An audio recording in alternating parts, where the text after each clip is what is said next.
আসসালামু আলাইকুম। মোহাম্মদপুর কেন্দ্রীয় কলেজের মার্কেটিং বিভাগের বিবিএ অনার্স তৃতীয় বর্ষের সকল শিক্ষার্থীকে পবিত্র মাহে রমজানের শুভেচ্ছা জানাচ্ছি।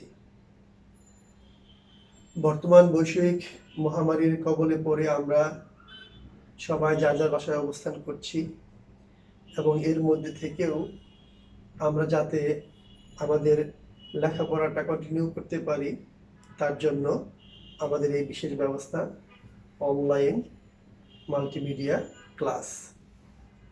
আমি কলেজের পক্ষ থেকেও তোমাদের জন্য শুভকামনা প্রকাশ করছি। আজকে আমি তোমাদেরকে ট্যাক্সেশন ইন বাংলাদেশের কম্পিটিশন অফ টোটাল ইনকাম এই বিষয় নিয়ে আলোচনা করব। তোমরা জানো যে যখন তুমি একক ব্যক্তির আয়কর নির্ধারণ করতে চাইবে তোমাকে তখন প্রথমেই মূল আয় নির্ণয় করতে হবে, অর্থাৎ ডিটারমিনেশন অফ টোটাল ইনকাম। এবং তোমরা জানো according to section 20 of the ITO 1984 there are 7 more heads for generating total income of individuals, and we can rearrange this head of income in case of Bangladesh as 10. That was income from salary, income from interest on securities, income from house property, agricultural income, income from business or profession, income from partnership business or farm, income from spouse or minor child, income from capital gain, foreign income, and finally income from other sources. The question is, if you want to determine tax liability, you have to determine total income. So, as you know, there are 10 more heads for generating total income. The first one is most important, income from salary. I would like to welcome you from the Imperial College of in Dhaka City. I am SM Rukibuzzaman, Associate Professor, Department of Marketing, Mohammadpur Kendriya College, and my consulted area is BBA Honors Third Year, Department of Marketing, Mohammadpur Kendriya College, and especially the chapter name is Competition of Total Income, and more concentrated area is income from salary under section 21st. The question is, what is salary? কি আমরা কেউ চাকরি করি, কেউ ব্যবসা করি, কেউ মাঠে কাজ করি, কেউ গার্মেন্টসে কাজ করি, কেউ দেশ চালাই, কেউ রাজনীতি করি, কেউ না কেউ কোনো না কোনোভাবে ইনকাম করি। সব ইনকামকে কিন্তু বেতন বলা যাবে না। All income is not salary. Salary means amount that is paid by the employer to the employee for his or her physical, mental, or any kind of labor. It may be periodical or maybe monthly basis.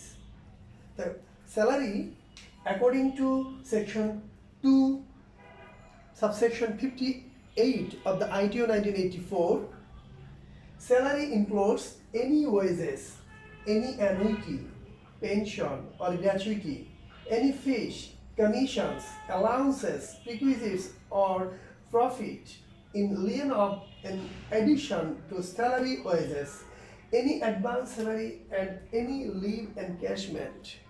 আমরা বেতন বলতে বুঝি নিয়োগকর্তা তার কর্মীকে তার শারীরিক, মানসিক বা অন্য কোনো শ্রমের বিনিময়ে একটি নির্দিষ্ট বিরতিতে বা নিয়মিত যা প্রদান করে তাই।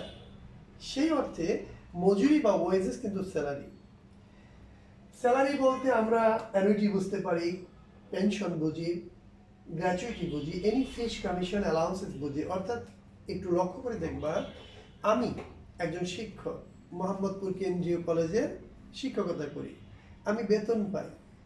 শুধু বেতন পাই না, আমি বাড়ি ভাড়া ভাতা পাই, আমি মেডিকেল অ্যালাউন্স পাই, আমি কনভেন্স অ্যালাউন্স পাই, আমি প্রভিডেন্ট ফান্ডে টাকা পাই, গ্র্যাচুইটি পাই, আমি এর বাইরেও তোমার বৈশাখী ভাতা পাই, দুইটা বোনাস পাই, এই সবগুলোই কিন্তু বেতনেরই উপাদান। এই জন্য আমাদের পরবর্তী স্লাইডে আমরা দেখব যে বেতনের আসলে উপাদানগুলো কি কি, what are the basic elements of salary. Elements of salary means an employee whatever get from his job, right? Basic salary, bonus, dearness allowance, commission, annuity, pension, gratuity, leave encashment, compensation, requisites, all type of allowances, excluding basic salary. প্রিয় শিক্ষার্থীবৃন্দ, যেহেতু তোমাদেরকে অঙ্কটা করতে হবে ইংলিশে, তাই আমি পুরো লেকচারটা ইংলিশে সাজিয়েছি। তবে আমি বাংলা বলবো, তোমাদের ভয়ের কিছু নেই। একটু লম্বা লেকচার হবে, তোমরা বাসায় এটা রেকর্ডটা হবে, যখন তোমাদের হাতে পৌঁছাবে তোমরা ধীরে ধীরে এটাকে কালেক্ট করবে এবং আশা করি তোমাদের উপকার হবে। লাইভে আসলে সময় চলে যায়, অনেক কথা বলতে হয়, দেখতে হয়, কিন্তু এখানে আমার রেকর্ডিং থাকবে, আমি ইউটিউবে ছেড়ে দেবো, তোমাদের গ্রুপে দিয়ে দিব এবং তোমরা সেখান থেকে তোমাদের সুবিধা মতো এটাকে অ্যাপ্লিকেবল করে নেবে। আমরা পরবর্তী স্লাইডে যাচ্ছি। দেখো, তোমরা ভালো করেই জানো যে একক ব্যক্তির আয়কর নির্ধারণের আগেই আমাদেরকে জানতে হয় classification of income for income tax purpose. Income can be classified by two dimensions. One is non-assessable income, another is assessable income. Non-assessable income are those which will not include with the total income. যে আয়গুলো মোট আয় গণনায় যুক্ত হয় না তাদেরকে বলা হয় অকরদার্য আয়, আর যে আয়গুলো মোট আয় গণনার সময় হিসাবভুক্ত হয় সেগুলোকে বলা হয় করদার্য আয়। কিন্তু সব করদার্য আয় কিন্তু কর প্রদেয় নয়। Again, assessable income are divided by three different dimensions. One is called tax-free income, another is called tax credit income, and finally tax payable income. এই যে তিন ধরনের আয় আমি বললাম, এর মধ্যে ট্যাক্স পেয়েবল ইনকাম যেগুলো, সেগুলো সরাসরি মোট আয় অন্তর্ভুক্ত হবে, কোনো হিসাব নিকাশ মাইনাস টাইনাসের কোনো কারবার এখানে থাকবে না। সেই ট্যাক্স পেয়েবল ইনকাম হচ্ছে in case of salary, these are the item are tax payable: basic salary, bonus, dearness allowance, commission, annuity, leave encashment, compensation, entertainment allowance, advance salary, salary due, mobile bill, servant allowance, education allowance for the children, risk allowance, wages, charges allowance, performance bonus, festival bonus, boishaki allowance, overtime allowance, employers contribution to RPF. আমি এটা এক নিঃশ্বাসে শেষ করলাম, আমি জানি বলে, তোমাদের মনে রাখতে সময় লাগবে, তাই এই স্লাইডটা পজ করে লিখবা এবং জানবা যে এই আইটেমগুলো যখন আমি বেতন খাতে আয় গণনা করব, এই আইটেমগুলো সরাসরি মোট আয়ে যুক্ত হবে। আমি পরবর্তী স্লাইডে যাচ্ছি, যেটাকে আমরা প্রিকুইজিটস আইটেম বলছি। প্রথমে আসি স্যালারি বিষয়ে। বেসিক স্যালারি এর বাংলা হলো মূল বেতন। মূল বেতন হচ্ছে particular amount of money an employee is paid prior to the application of any additions. আমরা যদি সংক্ষেপে বলি, নিয়োগকর্তা তার কর্মীকে কনসলিডেট যে অ্যামাউন্টটা দেয় সেটা হচ্ছে বেসিক স্যালারি। এই বেসিক স্যালারি কনসেপ্ট দুই রকম হয়, একটা হলো কনসলিডেট, আরেকটা হলো salary scale, salary basis on salary scale.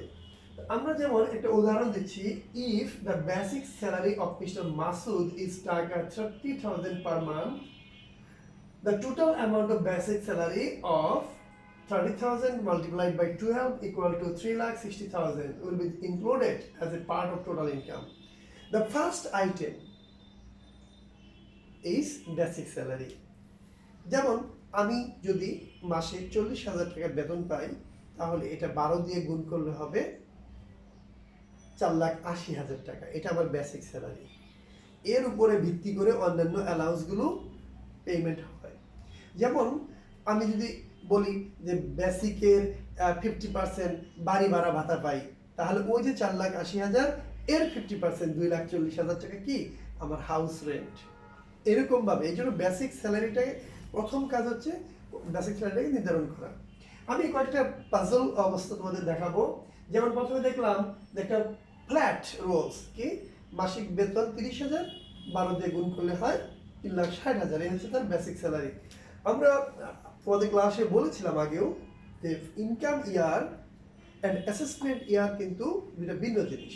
তোমাদের পরীক্ষার জন্য যেটা বরাদ্দ সেটা হলো ইনকাম ইয়ার হবে 18-19 আর অ্যাসেসমেন্ট ইয়ার বা কর বর্ষ হবে 19-20। এই যে 18-19 শুরু হবে জুলাই 18 দিয়ে, শেষ হবে জুনের 19 দিয়ে। এই হলো 12 মাস, July, August, September, October, November, December, এই হলো 2018। আবার January, February, March, April, May, June, এটা হলো 2019। এই জন্য ফিনান্সিয়াল ইয়ার হয় দুইটা বছর মিলে, জুলাই দিয়ে শুরু, পরবর্তী বছরের জুন দিয়ে শেষ। এই জন্য কিন্তু 12 মাস দিয়ে গুণ করলাম। কিন্তু যদি তোমার স্যালারি স্কেল হয়, যেমন গভর্নমেন্ট সার্ভিস যদি তুমি করো, ভালো ভালো প্রতিষ্ঠান যেগুলো তোমার স্যালারি স্কেল মেনটেন করে স্যালারি দেয়, সেগুলো যদি আমরা একটু লক্ষ্য করি, দেখো আমার option 2, understanding salary scale. Mr. Jamal is paid 28,000 per month under the salary scale of 25,000, annual increment 1,000, multiplied by 5 times, the highest scale 30,000. অর্থাৎ 5,000 আর 25,000, 30,000। এই স্কেলে সে বর্তমানে বেতন পাচ্ছে কত? 28,000 টাকা। If the date of increment is 1st March, then find the amount of total salary of Mr. Jaman, basic salary of Mr. Jaman. Remember, স্টুডেন্টদেরকে আমি যে বিষয়টা খুবই বেশি মনোযোগ দিতে বলি, যে দেখো তার বেতন যে 28,000 টাকা, এটা কোন মাসের বেতন তা কিন্তু বলা নেই। যদি বলা থাকতো তার একটা ট্রিটমেন্ট আছে। এখন যেহেতু বলা নেই, তুমি কি করবা একটু লক্ষ্য করো। যেহেতু বলা নেই, তাহলে ধরতে হবে যে এই অর্থ বছরে তার সর্বোচ্চ বেতন হলো 28,000 টাকা, এবং সেটা কবে পাবে? যেদিন থেকে তার ইনক্রিমেন্ট লেগেছে সেদিন থেকে পাবে। যেমন ইনক্রিমেন্ট লেগেছিল তো 1st মার্চ, 1st মার্চ তার বেতন ছিল 28,000, এটা তোমাকে ধরে নিতে হবে। তাহলে July, August, September, October, November, December, January, February, এই যে 8 মাস, এই 8 মাস তার বেতন ছিল 1,000 টাকা কম, তার মানে 27,000। Let's see the answer. দেখো যে ফ্রম জুলাই 2017, তোমরা কিন্তু এখানে পড়বা 18-19 পড়বা, কারণ ট্যাক্সের বই প্রতি বছরই ফিনান্সিয়াল ইয়ার চেঞ্জ হলে ট্যাক্সের বইয়ের রুলস চেঞ্জ হয়, সংসদে এটা চেঞ্জ হয়, অর্থ আইনে পরিবর্তন হয়। কিন্তু আমরা আগেই লিখে ফেলেছিলাম, এখন তোমাদের বলছি পরীক্ষার হলে যে প্রশ্ন আসবে তোমরা দেখবা এখানে হবে 18, এখানে হবে 19। তাহলে একটু খেয়াল করে দেখো যে from July 18 two February 19, salary for 8 month. এখন যেহেতু মার্চ মাসে তার ইনক্রিমেন্ট লেগেছে, সেহেতু তার আগ পর্যন্ত তার বেতন কিন্তু 1,000 টাকা কম। কারণ কি? তার বার্ষিক বেতন বৃদ্ধি ছিল 1,000 টাকা। তাহলে 28,000 টাকা থেকে 1,000 টাকা মাইনাস করো, 27,000 টাকা। এই 27,000 টাকা হবে তোমার 8 টাইমস, মানে 8 মাস, July, August, September, October, November, December, January, February. তাহলে 27,000 multiplied by 8 equal to 2,16,000, and then March তার ইনক্রিমেন্ট লেগে গেল, 27,000 টাকার সাথে 1,000 টাকা অ্যাড হলো, কত হলো? 28,000। মার্চ, এপ্রিল, মে, জুন, 4 মাস, এই যে 28,000 multiplied by 4, 1,12,000। সো তার টোটাল স্যালারি হলো কি? বেসিক স্যালারি হলো 3,28,000। এই একটা বিষয় তোমাদেরকে ভালো করে বুঝতে হবে। অনেকে এটা নিয়ে সমস্যায় পড়ে। যদি এখনো না বুঝো, আমাকে মেসেঞ্জারে প্রশ্ন করবে, আমি বুঝিয়ে দেব। পরবর্তীতে আমরা আরেকটা পাজল নিয়ে আসছি, সেটা হচ্ছে স্যালারি স্কেল। যদিও বর্তমান সরকারের যে বেতন কাঠামো বা বেতন নীতি, এটা বলা হয়েছে যে প্রতি বছর জুলাই মাসে তার চলমান বেসিকের 5% বেতন বাড়বে। এখন আর কারো বেতন সকালে, কারো বেতন বিকালে, কারো 1 তারিখে, কারো 5 তারিখে বাড়ে না। প্রতি বছর জুলাই মাসের 5 তারিখে স্যালারি বাড়ে, বা বেতন কাঠামোর স্ল্যাব দেওয়া আছে, ধাপ দেওয়া আছে, এই ধাপের পরে কোন ধাপ, এই ধাপের পরে কোন ধাপ, এভাবে দেওয়া আছে। কিন্তু আমরা অঙ্ক যেভাবে শিখেছি আমি সেভাবে তোদের শেখাচ্ছি। ধরে নাও ওই আগের অঙ্কই তার ইনক্রিমেন্ট লাগলো 9th মার্চ, ফার্স্ট মার্চের জায়গায় 9th মার্চে গিয়ে তার ইনক্রিমেন্টাল লাগলো, তাহলে আরো জটিল হয়ে গেল। আগের হিসাব তো ক্লিয়ার, যেমন ফেব্রুয়ারি পর্যন্ত কিন্তু 7 মাস 8 মাস আগের মতোই, 8 মাস এটা আগের মতোই। কিন্তু এখন দেখো মার্চের 1 তারিখ থেকে from 1st March to 8 March salary কিন্তু বাড়েনি, 27,000 টাকাই ছিল। কয়দিন? 8 দিন।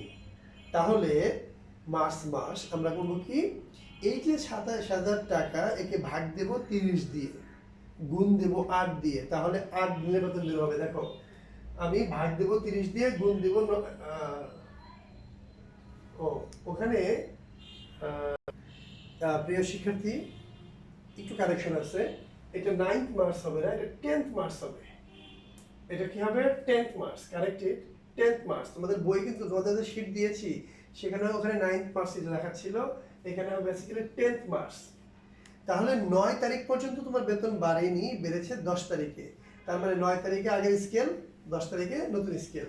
তাহলে তুমি এই 30কে ভাগ 27,000 টাকাকে ভাগ দাও 30 দিয়ে, গুণ দাও এই দিয়ে 9 দিয়ে, তাহলে কি হলো তোমার এই 9 দিনের বেতন হলো 8,100 টাকা। বাকি থাকে আরো 21 দিন। 21 দিনের বেতন হবে কত? নতুন স্কেলে 28,000 ভাগ 30 ইন্টু 21, এটা 19,600 টাকা। তাহলে 9 মাস চলে গেল। এবার থেকে এপ্রিল মে জুন 3 মাস। এইভাবে আমরা বেতন স্কেল বের করে থাকি।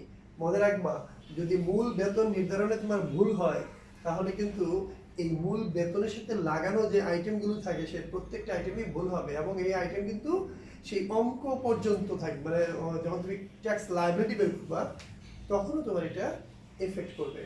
আমরা পরবর্তী ধাপে যাচ্ছি, আমরা বোনাসের কথা বলছি। বোনাস নিয়ে আমাদের কয়েকটা কথা আছে। একটা হলো আমরা জানি ফেস্টিভ্যাল বোনাস, আমাদের বাংলাদেশের প্রেক্ষিতে দেখি ঈদ উল ফিতর বা ঈদ উল আজহার প্রেক্ষাপটে দুটা বোনাস দেওয়া হয়।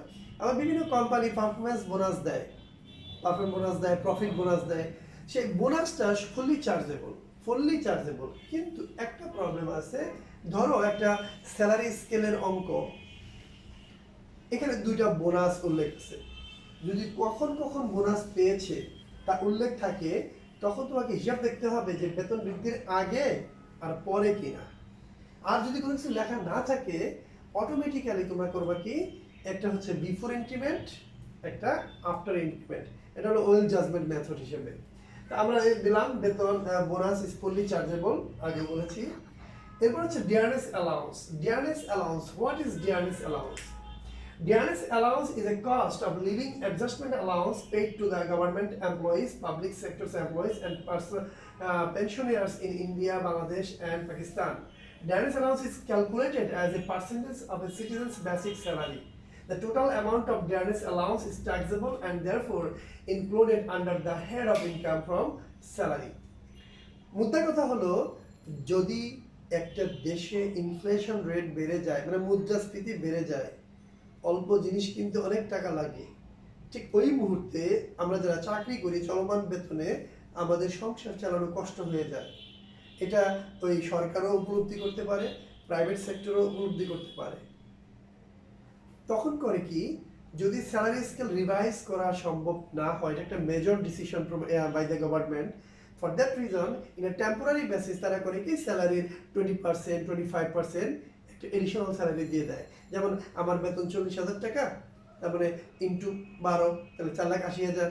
এখন যদি আমাকে বলে যে তোমাকে এই বর্তমান যে মূল্য স্তর বা মুদ্রাস্ফীতি মোকাবেলা করার জন্য নতুন স্কেল দেওয়ার আগ পর্যন্ত তোমাকে 20% ডিয়ারনেস অ্যালাউন্স আমরা প্রোভাইড করলাম, তাহলে তোমাকে 4,80,000, তারপরে কি 48,000 টাকা বছরে আমি ডিয়ারনেস অ্যালাউন্স হিসেবে পাবো, যা সম্পূর্ণ করযোগ্য। Let's see the example. If the basic salary of Mr. Jaman is taka 30,000 per month and he is given 10% dearness allowance on the basic salary, per month, the amount of DRS allowance will be included as a part of total income, and it will be 30,000 multiplied by 12 into 10%, 36,000 taka. So my dear student, this is the way for charging DRS allowance. Next slide shows special allowance. In addition, employer provides special allowance according to the section, specific section in the ITO 1984, and finally special allowance is fully chargeable. Now medical allowance. Medical allowance is a tax-free, is a portion of income with the portion of medical allowance is tax-free. I mean, medical allowance বাবদ যা টাকা পাওয়া যায় তার উপরে একটা level পর্যন্ত tax free করে দেওয়া হয়েছে। আমরা সেই জিনিসটা এখন শিখব। তুমি ধরো মেডিকেল অ্যালাউন্স পেলে, যেমন এই অঙ্কে পেয়েছে মিস্টার জামান ইজ গিভেন টাকা 5,000 per month as a medical allowance in a year, and his actual medical expenses 10,000. His annual basic salary is 3,60,000. Under such circumstances, taxable medical allowance will be. এখন দেখো এখানে কিছু তথ্য দেওয়া আছে। ওই যে বললাম বেসিক স্যালারি কিন্তু গুরুত্বপূর্ণ। এখানে বলছে মিস্টার জামান প্রতি মাসে 5,000 টাকা মেডিকেল অ্যালাউন্স পায়। ওকে, মাল্টিপ্লাই বাই 12, বছরে কত? 60,000 টাকা। আমরা 60,000 টাকা লিখলাম। আমরা 60,000 টাকা লিখলাম। আমরা এখানে 60,000 টাকা লিখলাম। কিভাবে? Medical allowance 5,000 multiplied by 12 equal 60,000. Less exempted, করমুক্ত বা অকরদার্য কি?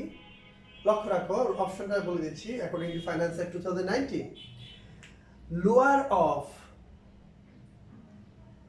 টাকা 1,20,000 or 10% of basic salary.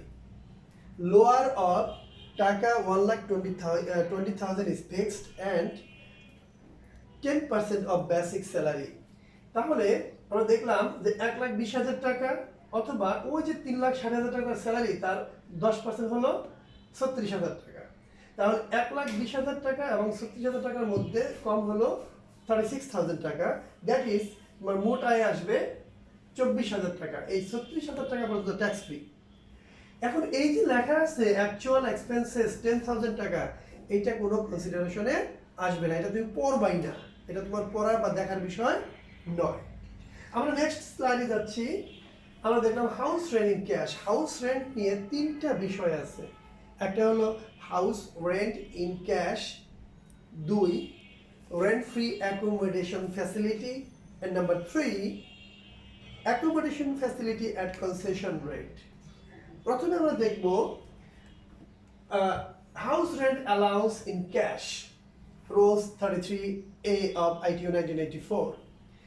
তুমি যদি হাউস রেন্ট পাও নগদ টাকা, তাহলে যত টাকা পেলে তা আগে বের করতে হবে। যেমন এই অঙ্কে বলেছে mister Zaman is paid monthly টাকা 30,000 as basic salary. He is also given 60% of basic salary as a house rent allowance. Look, 60% of basic salary Mr. Zaman is paid. Mr. Zaman get as a house rent. 3,60,000 টাকার 60% কত হয় দেখো? এই 3,60,000 টাকার 60% 2,16,000 টাকা। এটারও tax free level রয়েছে।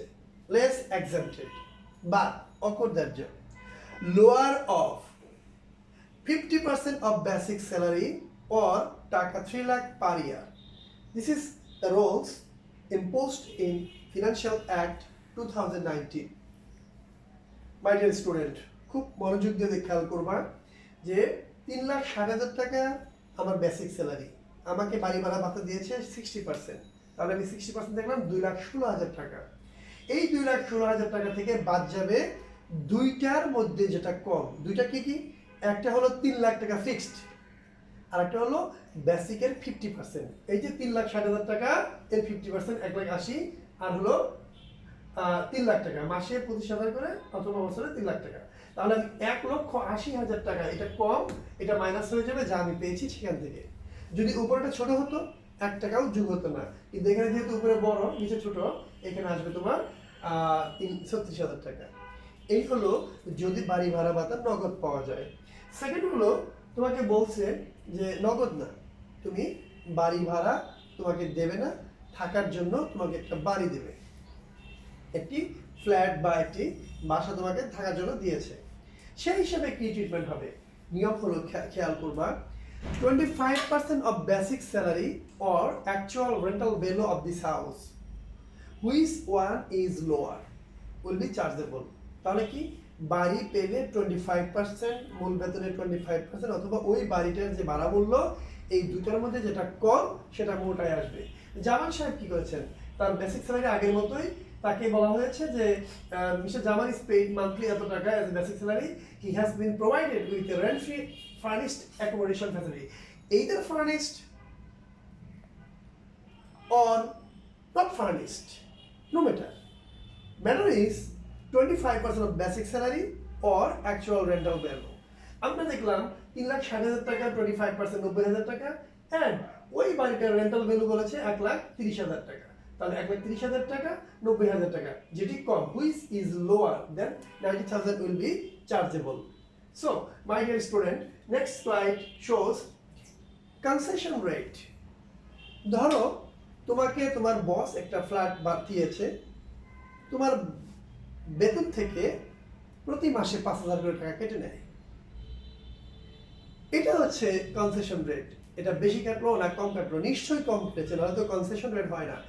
যেমন মিস্টার জামানকে আমরা আগের অঙ্কই বললাম যে তার কাছ থেকে প্রতি মাসে 5,000 করে টাকা কেটে নেয়। ধরো আগের অঙ্কই, তাকে ফ্ল্যাট দিয়েছে, আগের অঙ্কে ফ্ল্যাট দিয়েছিল কিন্তু কাটেনি, কিন্তু পরের উদাহরণে কি তাকে ফ্ল্যাট দিয়েছে, এই জন্য তার বেতন থেকে 5,000 টাকা প্রতি মাসে কাটে। তার মানে কি বছরে 60,000 টাকা কাটে। তাহলে আগের অঙ্কটাই দেখো, আগের অঙ্কটাই, এখানে যে ট্রিটমেন্ট 90,000 টাকা, সেম ট্রিটমেন্ট। এখানে 90,000 টাকা আসছে বটে, কিন্তু তোমার কাছ থেকে 60,000 টাকা কেটে নিয়েছে। তার মানে এই 90,000 থেকে মাইনাস হবে কি পেইড বাই দ্য এসএসসি বা ডিডাক্ট ফ্রম স্যালারি, কত দেখো 60,000 টাকা। তাহলে ওই 90,000 টাকার হিসাব কিন্তু আগের মতোই, but the amount from the employee deducted by the employer is taka 60,000, so it will be subtracted from the amount chargeable. Now the amount will be koto 30,000. Okay, it is not very easy matter, you have to study. Next item, conveyance allowance. Conveyance allowance এর বাংলা হলো যাতায়াত ভাতা। যাতায়াত ভাতা তুমি যদি নগদ টাকা পাও তাহলে এর ট্রিটমেন্ট হবে অন্যরকম। যাতায়াত ভাতা বাবদ তুমি যদি নগদ টাকা পাও, if you get amount cash as a conveyance allowance, whatever you earn as a conveyance allowance less 30,000 টাকা, অর্থাৎ যত টাকা তুমি পাবে less exempted up to টাকা 30,000 according to Finance Act 2019 of the ITO 1984. আমরা দেখলাম 6,000 টাকা। তার মানে কি if you got conveyance allowance in cash, whatever the amount you have to write here, then subtract 30,000 fixed by the government. Now the answer is 6,000. But যদি এটা উপরে 25,000 থাকতো তাহলে 1 টাকাও আসতো না। এখন ধরো তোমাকে কনভেন্স অ্যালাউন্সও দিয়েছে, আবার ফুল টাইম গাড়িও দিয়েছে।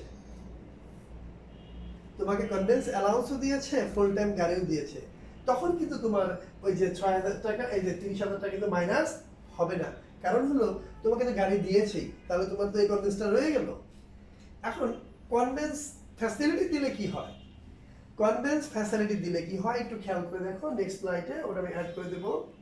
Additional convince allowance along with convince facility, যদি তোমাকে গাড়িও দিল আবার সাথে সাথে কনভেন্স অ্যালাউন্সও দিল, তখন আর ওই 30,000 টাকা মাইনাস হবে না। এখন গাড়ি দিলে কি হয়, গাড়ি দেওয়ার প্রভিশন হলো কি, ফুল টাইম গাড়ি দেওয়ার প্রভিশন হলো যে হায়ার অফ, এই একটা আইটেমই হায়ার অফ টাকা 60,000 or 5% of basic salary, higher of টাকা 60,000 or 5% of basic salary, তাহলে আমরা দেখলাম 60,000 টাকা এখানে অ্যাপ্লিকেবল। তো 60,000 টাকার সাথে ওই যে 5,000 টাকা তোমাকে দেওয়া হয়েছে কনভেন্স অ্যালাউন্স, সেই টাকাও কিন্তু এখানে অ্যাড হয়ে যাবে, দ্যাট ইজ 96,000 টাকা। আর শুধু গাড়ি পেয়েছ, ওকে, 60,000 টাকা এবং 5%-এর মধ্যে যেটা বড়। আমরা পরবর্তী স্লাইডে যাচ্ছি।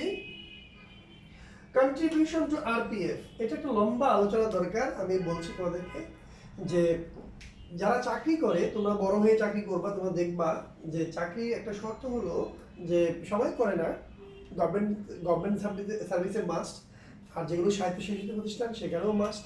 বেসরকারি প্রতিষ্ঠানের মধ্যে কেউ কেউ মানে, কেউ কেউ মানে না।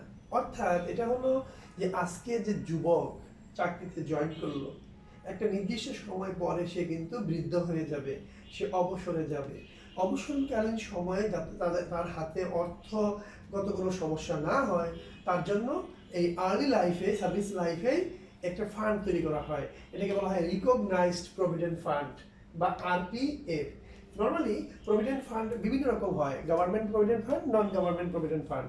গভর্নমেন্ট প্রভিডেন্ট ফান্ড মানেই হচ্ছে recognised, but non government provident fund দুই রকম, একটা স্ট্যাটুটরি প্রভিডেন্ট ফান্ড, একটা হলো রিকগনাইজড প্রভিডেন্ট ফান্ড। এখন রিকগনাইজড প্রভিডেন্ট ফান্ডের মূল কথাই হলো যে আমার কাছ থেকে মূল বেতনের 10% কেটে রাখবে, নিয়োগকর্তা আবার 10% দেবে। গভর্নমেন্ট সার্ভিসে অবশ্য এমপ্লয়ি চাইলে বেশি কাটাতে পারে, কিন্তু গভর্নমেন্ট কিন্তু তোমাকে অবশ্যই 10%-এর বেশি দেবে না। তাহলে এই যে আমার 10% কেটে রাখতেছে স্যালারি থেকে, এটা তো আমার স্যালারির অংশ, কিন্তু নিয়োগকর্তা যেটা দিচ্ছে, এমপ্লয়ার যেটা দিচ্ছে, সেটা কিন্তু আমার আয়। এই জন্য দেখবা এমপ্লয়ার্স কন্ট্রিবিউশন টু আরপিএফ আসবে। কারণ জামানের 3,60,000 টাকা ছিল মূল বেতন, তার যদি 10% প্রভিডেন্ট ফান্ডে কন্ট্রিবিউশন হয়, এমপ্লয়ার্স কন্ট্রিবিউশন হয়, তাহলে সেটা আসবে তো 36,000 টাকা। তাহলে দেখো এমপ্লয়ার্স কন্ট্রিবিউশন টু আরপিএফ মূল বেতনের 10%। আমরা দেখলাম এমপ্লয়ার্স কন্ট্রিবিউশন টু আরপিএফ এর পরে এই যে টাকাটা, এটা একটা অ্যামাউন্ট হিসেবে জমা থাকে, ব্যাংকে থাকে, তার উপরে ইন্টারেস্ট পাওয়া যায়। এখন এই ইন্টারেস্ট তো তোমার আয়, আর আয় তো আয়কর তো আয়ের উপরে কর। এখন কথা হলো যে এই যে প্রভিডেন্ট ফান্ড, এর উপরে যে অর্জিত ইন্টারেস্ট, এর একটা সীমা আছে করমুক্ত। সেটা কত? মূল বেতনের 3/1 বা 1/3 of the basic salary or 14.5%। এর বেশি যদি পাও তাহলে সেটা মোট আয় আসবে। আমরা একটা এক্সাম্পল দেখি। মিস্টার জামান কি করেছে, ইন্টারেস্ট রিসিভ করেছে কত? 25,000 টাকা, যা ছিল 18%। আমি কিন্তু বলেছি 14.5% পর্যন্ত করমুক্ত, এখানে 18% পেয়েছে, তার মানে কি সে বেশি পেয়েছে, মোট আয় কিছুটা আসবে। সেটা কিভাবে ট্রিটমেন্ট করব? আমি আবারও বলেছি যে সুদ আমি পেয়েছি তা আমি লিখলাম কত? 25,000 টাকা। Interest at the rate of 18% on RPF 25,000 টাকা, less exempted, lower of 1/3 of basic salary। Basic salary কত? 3,60,000 টাকা। একে 3 দিয়ে ভাগ দাও, তাহলে কত হবে? 1,20,000 টাকা। অথবা 14.5% হারে নির্ণীত সুদ। সেটা হয় এরকম, দেখো 25,000 গুণন 14.5 নিচে 18।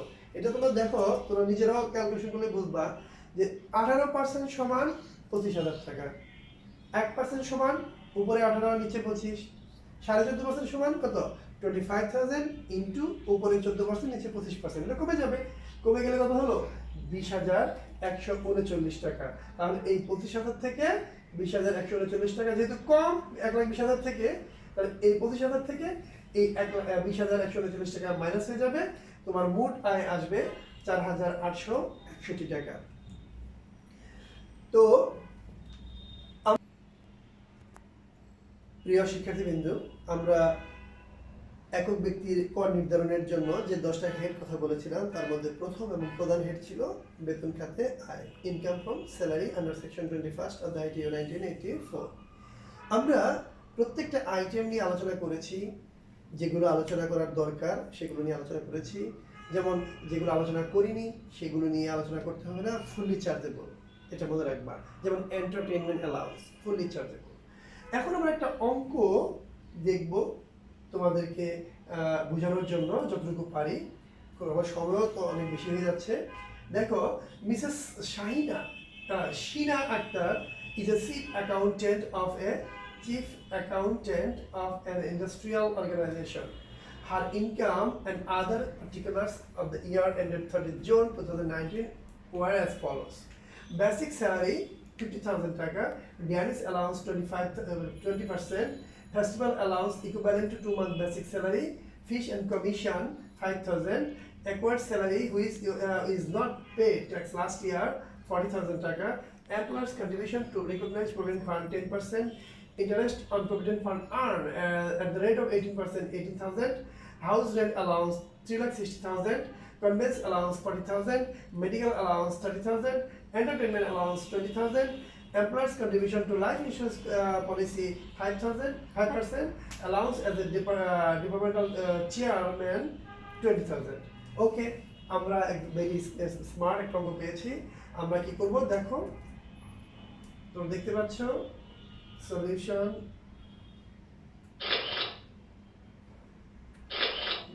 আচ্ছা, সলিউশনটা ভুল স্লাইডের কারণে এটা হয়ে গেছে, আমি তোমাদের বলছি আবার দেখাচ্ছি। সলিউশনটা হবে, আমরা প্রিয় শিক্ষার্থীবৃন্দ, আমরা এই অঙ্কটা এখন সলিউশন করব। পরবর্তী স্লাইডে একটু দেখতে সমস্যা হবে, আমি তোমাদের বলছি, তোমাদের সাথে শীট আছে যেহেতু আমি বলে দিচ্ছি। যেমন SSC Mrs Shina Akhtar, income year 2018-2019, assessment year 2019-2020, calculation of taxable income from salary. Income from salary, section 21, basic salary 50,000 multiplied by 12, 6 lakh. ডিয়ারেস allowance এই 6 লক্ষ টাকার 20%, 1,20,000 টাকা। ফেস্টিভ্যাল বলছিল 2 মাসের মূল বেতনের সমান, তার মানে কি 50,000 ইন্টু 2 1 লাখ টাকা। Fees and commission fully chargeable 5,000 টাকা। একুয়েড স্যালারিজ যেটা লাস্ট মাসে ট্যাক্স দেয়নি, বকেয়া বেতন হলে আসবে 40,000 টাকা। Employer's contribution to recognised provident fund এই 6 লক্ষ টাকার 10%, 60,000 টাকা। আর ইন্টারেস্ট অন প্রভিডেন্ট ফান্ড 18%, যেটা শিখালাম একটু আগে, যেটা আমি তোমাদের শিখালাম, হ্যাঁ, যেটা বলছিলাম যে interest on RPF 18%, 18,000, less exempted 1/3 of basic salary 1 lakh, আর 18%টা 14.5% করলে হয় 14,500, তার মানে 3,500 টাকা আসবে। হাউস রেন্ট অ্যালাউন্স এত টাকা, লেস এক্সাম্পটেড 3 লাখ or 50% অফ টাকা, 3 lakh or 50% of basic salary 3 lakh allow, তার মানে 3,60,000, আর এখানে 3,60,000 টাকা আসবে। কনভেন্স অ্যালাউন্স 40,000 টাকা, এক্সাম্পটেড হবে 30,000 টাকা, 10,000 টাকা আসবে। মেডিকেল অ্যালাউন্স 30,000 টাকা, লেস এক্সাম্পটেড টাকা 1 লাখ, এখানে 1 লাখ লেখা আছে কিন্তু 1,20,000 হবে, 1,20,000 or 10% অফ বেসিক স্যালারি, তার মানে 1 টাকাও আসবে না। এন্টারটেইনমেন্ট অ্যালাউন্স সম্পূর্ণ চার্জেবল। Employer's contribution to insurance policy এটা আসবে না, এখানে ভুল আছে, এটা আসবে না, it's a matter of investment allowance. আর depreciation of allowance as departmental chairman 2,000 টাকা। তার মানে আমি আবারও বলছি, তোমাদের কাছে যেহেতু সমাধান আছে, এই 12 নম্বর আইটেমটা মোট আয় আসবে না, এটা আয়ের বিষয় না, এটা হচ্ছে আসলে তোমার ইনভেস্টমেন্ট অ্যালাউন্সের বিষয়। তো আশা করি তোমরা এই অঙ্কটা এখন পারবে, এবং তোমাদের সবাইকে আমি ধন্যবাদ জানাচ্ছি। Stay home, stay safe. ধন্যবাদ সবাইকে। আসসালামু আলাইকুম রহমতুল্লাহ।